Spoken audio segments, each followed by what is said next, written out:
Salut mes amis, j'espère que vous allez tous bien. اليوم جيت لكم بوصفة أمريكية خفيفة لو بانكيك. نظرا للطلب الهائل اللي تلقيته على هذه الوصفة باسكو كنت سبقت وقلت لكم باللي سهلة وسريعة التحضير. لي زانغريديون ديالها نلقاوهم في كل دار. كلمة بانكيك معناته غاتو على بوال، يعني حلوى في المقلاة، هما عبارة عن دي كريب امريكان يتقدموا في لو بتي داج مع دي باتا تارتيني شوكولا كراميل كونفيتور اكسيتيرا. اما يعني في الوصفة الاصلية تاع لي بانكيك يتقدموا مع لو سيرو ديرابل. في الآونة الأخيرة يعني تفننوا فيهم كتير ولينا نلقاهم اون سالي اون سكري. أنا اليوم اخترت لكم دي بانكيك سكري. Pour réaliser cette recette نروح مباشرة لمقادير وطريقة التحضير يعني السهلة في 5 دقائق تكون واجدة عندكم.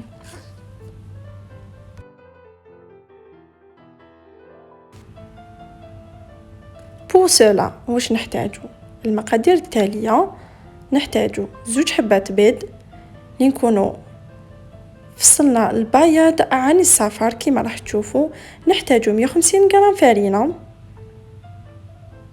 150 مليلتر حليب ولا 15 سنتيلتر حليب، نص باكي خميرة كيميائية يعني 5 غرامات. نحتاج تاني مغرفة كبيرة ديال السكر، سكر عادي، مع مغرفة فانيليا. فوالا انا كنت خلطتهم كيف لا فاني دو بريفيرونس تشرو تاع الميزان خير تاع لي بواط، تكون جديده وتكون ريحتها قاصحه بزاف، يعني الغرفه كامل تولي تريح بريحه لافاني. فوالا دوكا نبداو واش نديرو. نخلطوا لي بودر، السكر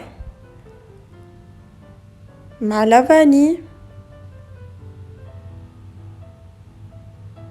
مع لا فارين ولا ليفور شيميك كما قلت لكم النص باكي 5 غرامات، يعني هذا خميره نواره فيه 10 غرام، دونك انا ندير ان دومي باكي.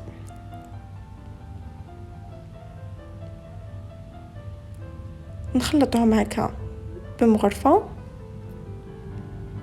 que les poudres bien sûr.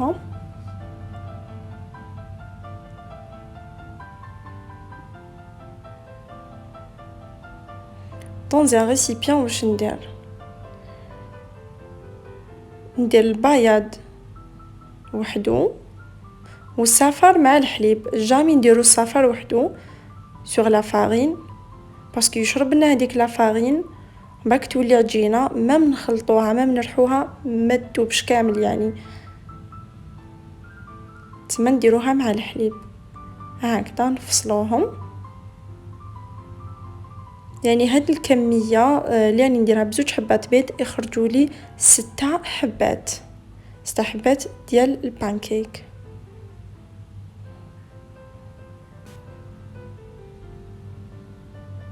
نخلط هذاك الصفر مع الحليب نسبقو فيه، علاش؟ باش هذاك البيض ما يربيناش، يعني صفر البيض هذاك ما يربيناش هذيك القشره اللي من الفوق، باش ما تنشفش هذيك الاخر اللي من الفوق.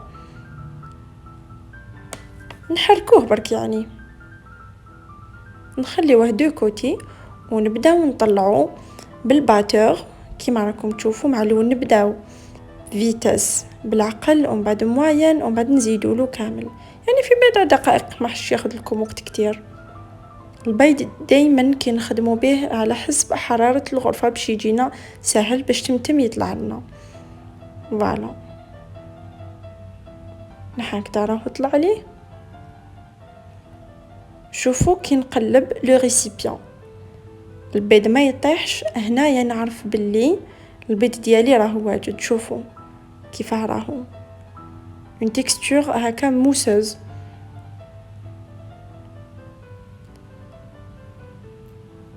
ensuite واش نبدا ندير، نعاود نولي لو ميلونج تاع لا فارين ونزيد هذاك الخليط تاع الحليب وصفر البيض نديرو هكايا اون دو فوا.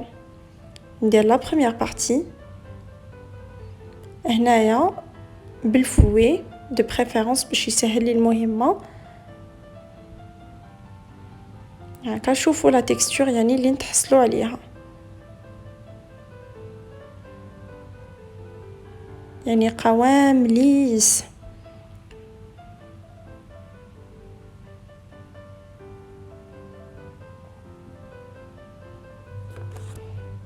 ensuite نحكمو une maryse ونبداو نزيدو لو بلون دو بلا عقل مع الاول نزيدو على هاد الكميه فوالا.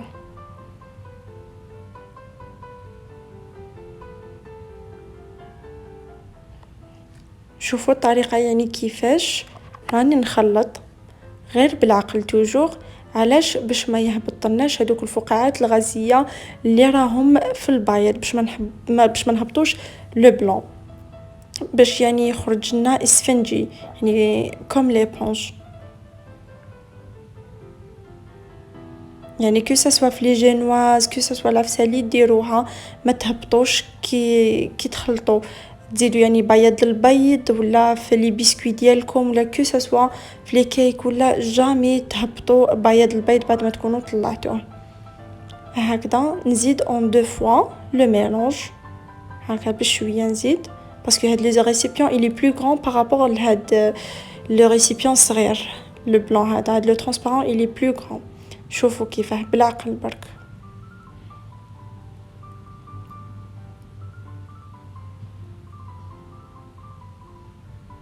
ensuite نزيد لا دوزيام بارتي ونخلطوها غير بالعقل. ça vous prend quelques minutes. هذا ما كان بلا ماريز. شوفوا لا تكستور اللي تحصلت عليها دوك يعني تزيدوا تشوفوا بزاف. في هذه الاثناء انا واش ندير؟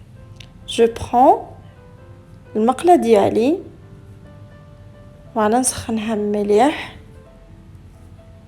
نقص الفرنو، ندهن بشويه زبده هكذا ونمسح بلو بابي.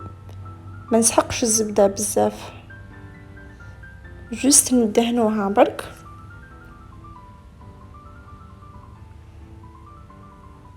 ونبدا ندير في المقله هكذا. شوفوا بالعلوش نديرو اون سول لوش فوالا، غراف واحد برك دوك تتسقم وحدها يعني في المقلاة.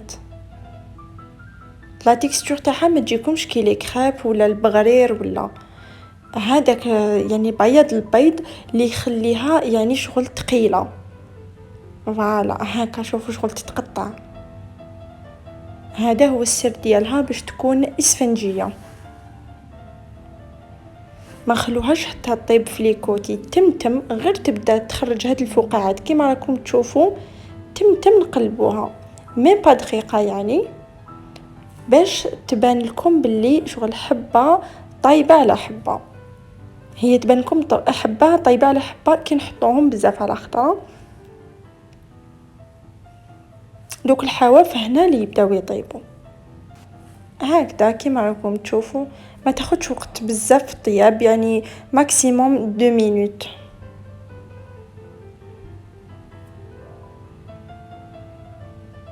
هنايا نعرف باللي راهي طابت لي.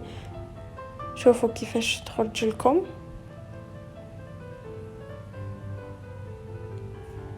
بلا ما نزيدو ندهنو خلاص نزيد لا دوزيام فوالا. لا دوزيام قالت شوفوا كيفاه.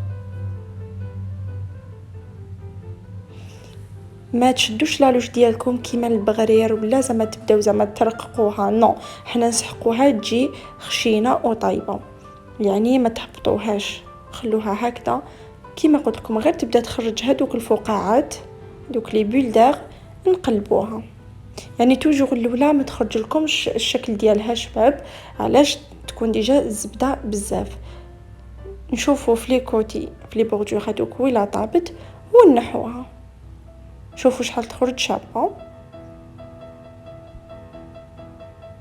شوفوا كيفاش تبان مقسومه شغل تبان حبه فوق حبه وهي لا يعني قوامها يجي بزاف هايل. شوفوا الداخل كيفاش تجي هايله. يعني كما قلت لكم التزيين يكون اختياري يعني واش تحبوا زيدوا لها من الفوق كي سوا كراميل ولا واش حبيتوا. لا غوسيت تاعي تاع نهار اليوم راني كملتها ان شاء الله تكون عجبتكم والى اللقاء.